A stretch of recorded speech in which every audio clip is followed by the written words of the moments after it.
సింగమూరే గల్లీనాడు ఒకడు కాంగ్రెస్ సూర్యుడు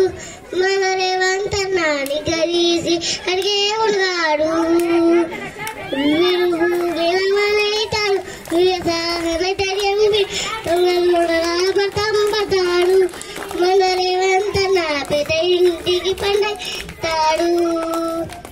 సోనియమ్మ దివెలతోటి రావులన్న సైనికుడై పెద్ద కొడుకై యుద్ధం చేయ సిద్ధమాయే రేవంత్ అన్న దాడులన్నీ జరిగినా గాని నడవలేదు రేవంత్ అన్న అంతకంతకు ఎత్తుకు పెరిగాడు